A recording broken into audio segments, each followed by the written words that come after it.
Hello, and welcome to our webinar. I'm Nathan Novemsky, a professor of marketing here at the Yale School of Management.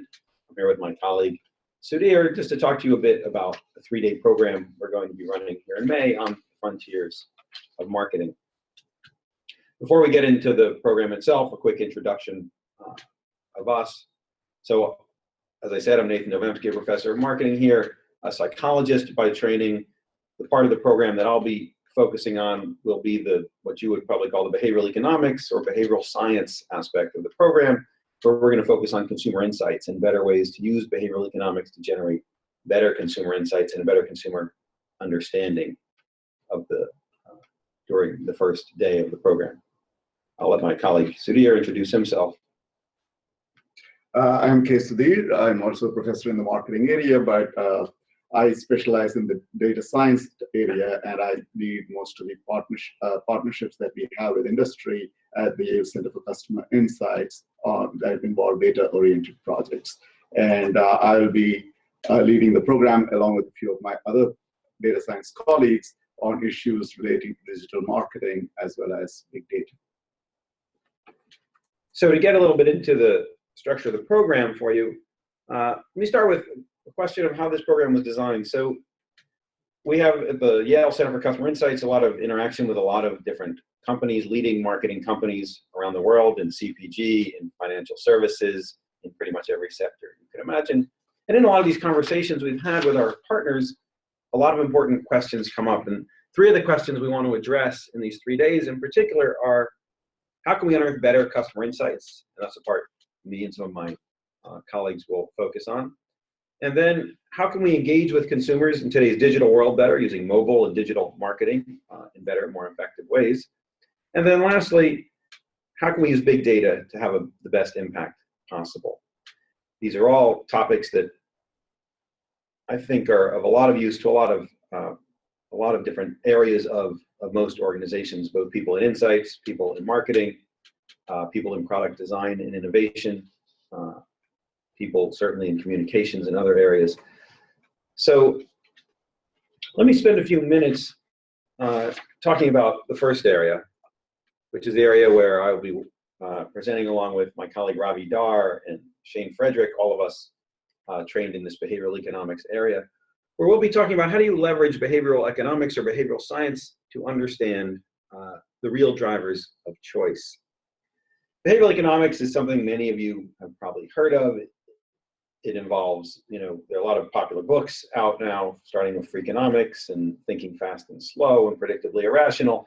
And there's a lot of excitement and buzz around this notion that people actually are doing things for reasons they themselves don't understand. And so there's a lot of drivers of choice that are happening outside of the awareness or the consciousness of the consumers. And how do we get at the real drivers of behavior, at these unconscious or unstated or unknown or unarticulated drivers of behavior? And how do we draw insights from that? And over our years of working through the Yale Center for Customer Insights, we've developed quite an extensive program of ways to do that, to use behavioral science to do better at insight generation. And so we'll share that with you through our first day. The first thing we'll talk about is we have a framework we've developed here at Yale called the Beliefs, Choice, Goals, and Choices framework that talks about what we think are the real drivers of consumer behavior, beliefs, goals, and choices. And how do you understand, what are each of these? How do you understand them? How do you get them in your consumer research? One of the things we often hear after talking to people about these behavioral science ideas is they say, you know what, I'm going to cancel all the research I have scheduled and I'm going to change what I do, because it's really a fundamentally different approach to consumer research and to consumer insight generation than the one that most organizations and even most vendors tend to use. So we'll spend some time talking about this framework. And then we'll talk about some fundamentals of how people think that involve what we call the two-system theory of choice, which says that, people are kind of two minds. We have this intuitive, quick response to the world that we use most of the time, but every now and then we stop and we have a more thoughtful reaction to what's in front of us. And so we'll talk about how do you engage one system or the other, which system do we think is online, and how do we understand insights drawing on both of those two sides of consumers, if you will. And we'll talk about customer experimentation. One of the things that we find companies have a difficult time doing is experimenting in the in the field, taking things and doing them bit by bit. And so there are a couple of reasons for this. One is understanding the value of experimentation and what it's important to experiment about and why experiment. The second thing that people need to understand is, how do you do the experiments? How do you construct the experiments in a way that you learn the most that you can as quickly, as cheaply as possible? And so we have a lot of insight we've garnered over the years about good ways to do experiments and good ways to get your organization to be willing to do experiments, so that, again, you can not have big failures. We say, fail early rather than later. One of the things we think, one of the sort of extreme versions of this that we believe is, you don't need to ever have a national launch anymore. Right now, the technology being what it is, you can do things in one area or one place or one period of time or for one set of customers, see how it goes, and then try it and expand that slowly and learn as you do that. And how do you learn as you're launching, as you're doing things? How do you incorporate learning about the customer into your marketing plan, into your marketing program, into the real-time things that you're doing every day?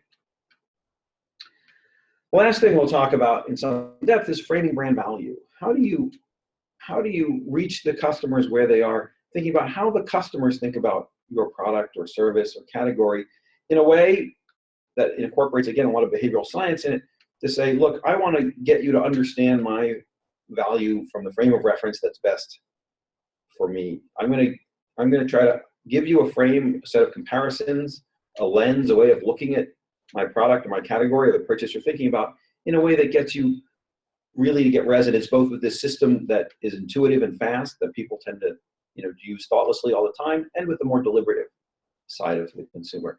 And so there'll be an overview of a lot of different areas of behavioral science, and in particular how those behavioral science areas touch on how you do your marketing, both generating insights, bringing things into the field and experimenting, and then using these insights to frame the value that you deliver to consumers a lot better. Now I'll turn things over to my colleague to talk about some of the other days we'll cover. Okay, so on day 2, what we want to focus on is digital and mobile marketing. And again, we will build a lot on what Nathan was just talking about in the behavioral sciences, but specifically trying to tie it into this new digital world, especially online buying behavior and mobile buying behavior.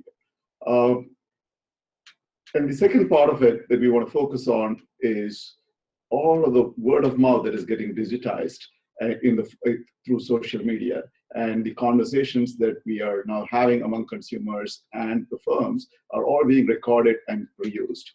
So to put these two together, the first thing that we'll talk a lot about is the new consumer decision journey in the digital era, where you're interfacing with the firm through not in the physical world, but also online through desktops, tablets, cell phones, and all of these different devices, and through various kinds of apps, social media apps, and so on, right? So how does consumer behavior, or rather the decision journey, the behavior itself is fundamental, but what is the decision process? What are the touch points that firms can have with respect to consumers, with respect to their products? And specifically, get you to think about a template where for your particular product, for your particular firm, how might that consumer decision be for your particular category? So starting with the consumer decision journey framework, and thinking about social media and thinking about what might be your strategy in social media. And so the 3 things that we kind of try to emphasize is how to listen to the customer and react, because now you have lots and lots of information about what the consumer is thinking, what are they talking about, and how do you react in real time to lots of the conversations that's going on. So that's a little bit of a passive reaction to what is going on in the real world. But you can, as a firm, be more active about it. You can actually create the virality around the message by actually engaging and inducing some of these conversations. And we'll think a little bit about the framework of how to be active participants in terms of inducing the virality, inducing conversations in social media. And the third part is actually to create platforms for community engagement around your brand, and where these conversations happen, so that you can leverage and harvest these conversations in ways that would enable you to better market yourself. So the two big frameworks that you would think about is in terms of thinking about the consumer decision journey and thinking about the social media strategy. So you can go then one level deeper in terms of thinking about social media. And because now you understand who speaks to who, either on Facebook or on Twitter or Snapchat, who is communicating with who, you have a much richer sense of the underlying social networks that are there in the real world. And how does one think about using that structure of those networks to impact market? And how do you increase the engagement levels? How do you increase virality by understanding network structure? So again, a framework of how to induce. So when you think about inducing virality, it's really useful to understand what the network structures are. And the last part of the session is to put this all together, right? And for you, these mobile and social tools, and think about frameworks where we say, well, how do we map out all the mobile movements that you might have as consumers interface with you? And it's not just in the buying process, it's in the process of, if you're an airline, how would the customer interact with you in terms of, after buying the ticket, as they go through the process of going through the journey? When would they actually be checking about their check-in and things like that? And each one of these is an opportunity for the brand to engage with you, ensure satisfaction, and so on. So we'll try to kind of help you map these mobile moments, so to speak, and think about how you can do better marketing, but also just create apps that actually allow you to better experience the brand, right? So those are the things that we would do in the digital marketing area. On the third day, we want to kind of step back a little bit more broadly and think about this new world in which there is lots and lots of data being generated. You've all heard of this, the term being ubiquitously used, big data. And when you think about big data, you can think about all the things that we talked about in the digital world because of mobile data, online, desktop. There is a digital trail that is being left by every consumer, both in terms of location, the time, where they search, and so on. But you could think about the Internet of Things leading to even more information that we can have, because the sensors are recording all kinds of information. If you have an Apple Watch, there is so much data being generated about your activities, which is even more than what is available on the cell phones. If you open up a refrigerator, there is so much sensor data that is being generated that could potentially be used in understanding what is the level of inventory, etc. That's available. So this could be at the consumer level, but this could be at the firm level. And so we want to think about how you might want to use all of this data to both do strategic and tactical decision making, right? So we want to kind of think about what might be those frameworks. So so just to give you one piece of structure, you might want to, a lot of the work that we've traditionally done has been using structured data, which is basically quantitative data, which is where most of the activities have been going on. And today, what we are seeing is there is lots of availability of unstructured data, the conversations that people are having on Facebook, the voice recordings of service calls that could be converted into digital data so that you really understand a lot of what is actually being said by consumers. What's, the email conversations that people are having between the sales force or a service person with the customer. All of these become real data that can be used in decision making. So how does one structure all of this in order to drive decision making?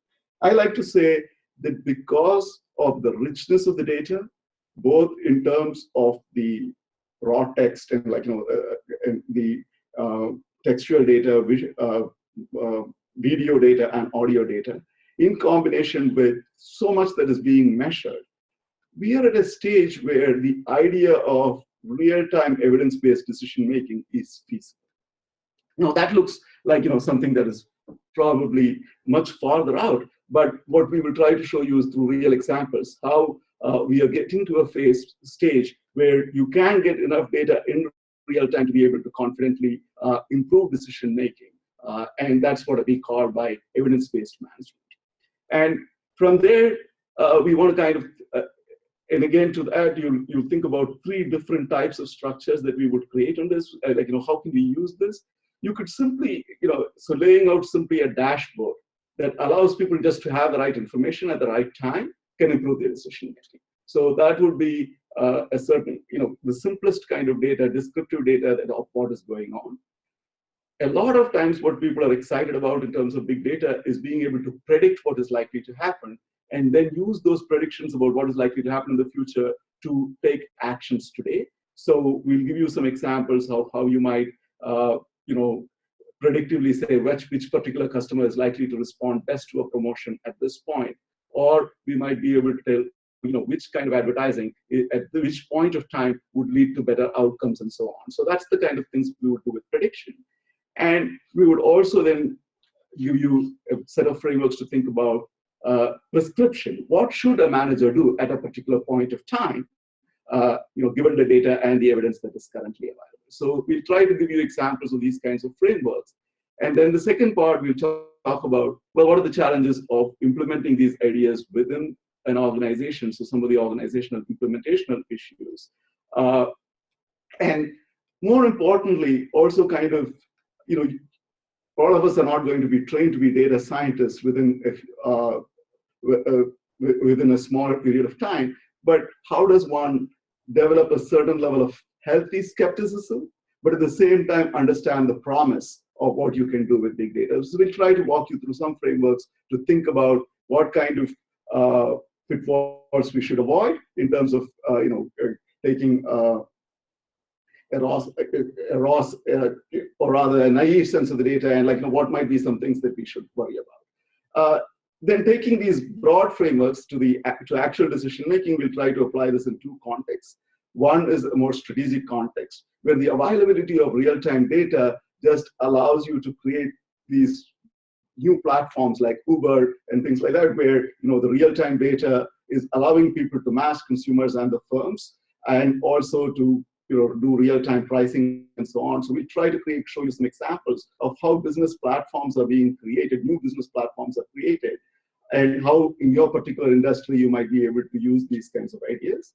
And then we'll show you a set of frameworks about more tactical decision making around customer management. How do you better acquire customers? How do you better retain customers? How do you grow customers, given the kinds of data that you would have? So that's basically what we plan to cover over with days 2 and 3.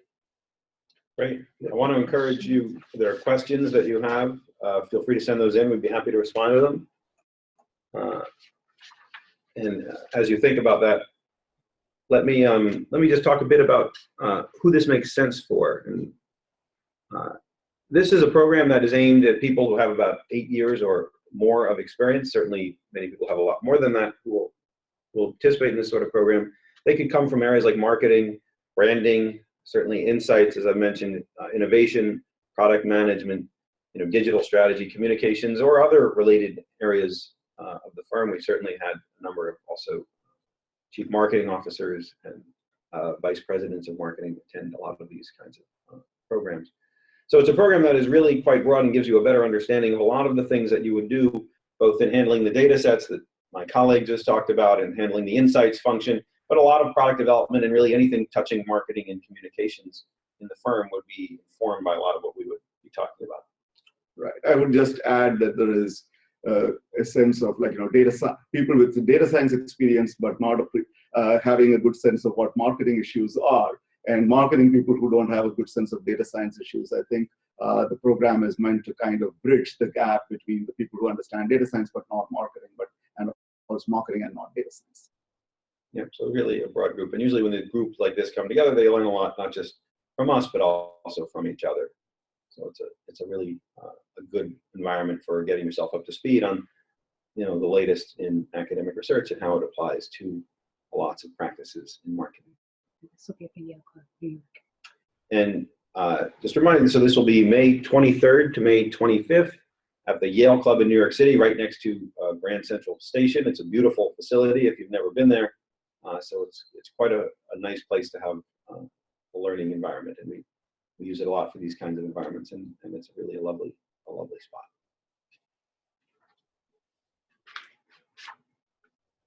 Good.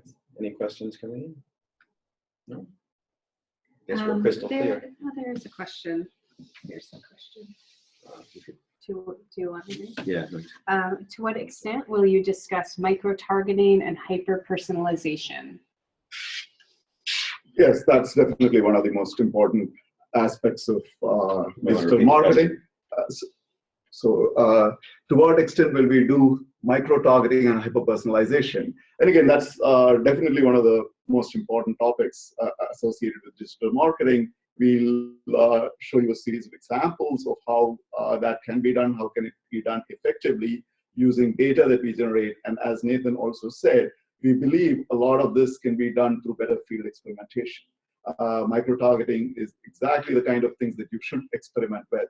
And we at the center have done a lot of work with different companies around such targeting, and it's definitely going to be an important element of the conversation. One of the unique aspects of this program for the micro-targeting and for many of the other topics is going to be the marriage of the behavioral science-driven understanding of the consumer and the data-driven expertise that Sudhir and his colleagues are going to bring, and saying, how do you use the data, the big data, how do you use digital marketing in a way that leverages your real understanding of the consumer, right? Using the latest behavioral science, using their unstated intentions, getting behind the scenes, if you will, of the things that they don't even realize are driving them. How do you get at those things with all of the tools that we have, from, ranging from big data to classic marketing research of interviews, et cetera, and really through the whole spectrum. And so it's a very integrative program that says, how can we take all of the expertise and all of the latest knowledge that we have and bring it to bear on these marketing challenges and decisions that many of you are facing.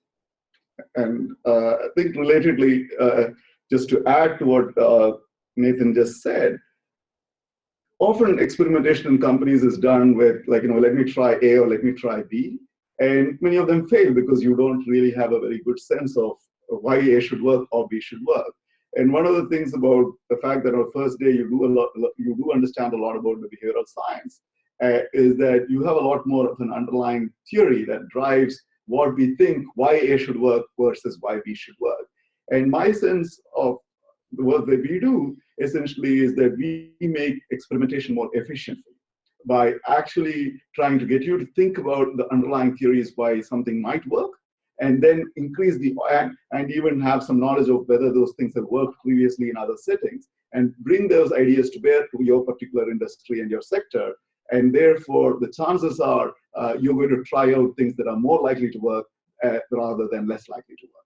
And that's really where I think the interface between our behavioral colleagues and the data science colleagues here at the YCCI and at Yale really, I think, adds value to your own thinking. Okay, another question from Christine, a follow-up, is that are we going to offer this seminar again after the May date? She can't attend this one, but I would say we hope to. So yeah, I think the answer is we certainly would hope to. Christine, if you can't come, if you can send a colleague or someone who could help, debrief you, someone on your team or in your organization. But we certainly do hope to do this on an ongoing basis. We'll see how it goes. We'll see whether this is the right form for people and people are getting a lot of useful knowledge out of it, then we'll keep doing it. Any other questions? I would throw it out there. Any other questions? Looks quiet.